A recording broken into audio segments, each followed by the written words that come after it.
The following story has been brought to you by StoriesToInspire.org. A story about a fellow by the name of Tzvi who used to go to different libraries.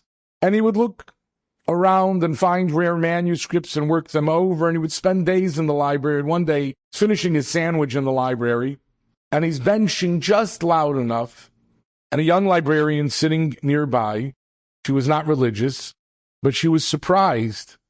And she says, "Where did you get your version of benching?" This happened in Eretz Yisrael. And he said that I always bench this way. And she pointed out that he had added 2 words to the last sentence in benching. And then he added, that I not stumble. Hashem, help me, because I shouldn't be ashamed, I shouldn't be embarrassed, and I should not stumble. The phrase of Eleni Koshel was not something she had heard before, and I imagine most of you have not heard it as well. Tzvi knew it was unusual. He always benched that way because his father had benched that way.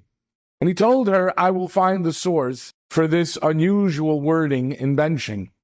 And he searched through some of the Sidurim, and he came across a volume. He circled the words, sent those pages to the librarian in the care of the library. A while later, years later, he receives an invitation in the mail. He did not recognize it.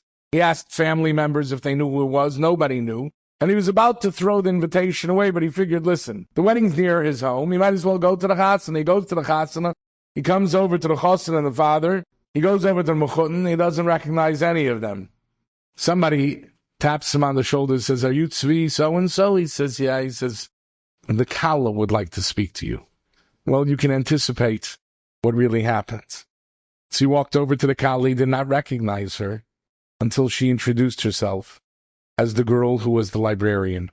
And she says, I know I look nothing like I did back then, but I want you to know I grew up in a religious home. And when I became a teenager, I began to lose interest in Yiddishkeit. And I stopped keeping mitzvahs, and before long I kept nothing. As terrible as it sounds, I became friendly with an Arab boy. He was kind and smart. He would come to the library every day. We began dating. We spent months together. And then he asked me if I would marry him.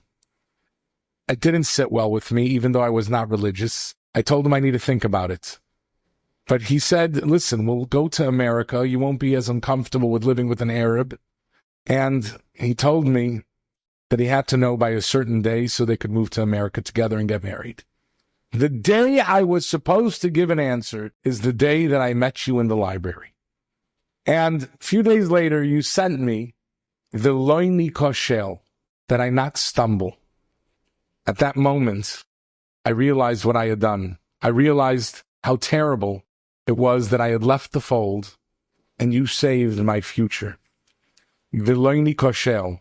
Hashem listens to all of us. And if a person has a bikush ha'emes, a desire to find the truth, Hashem will answer those prayers, and you will find your way back home. Enjoyed this story? Come again. Bring a friend. StoriesToInspire.org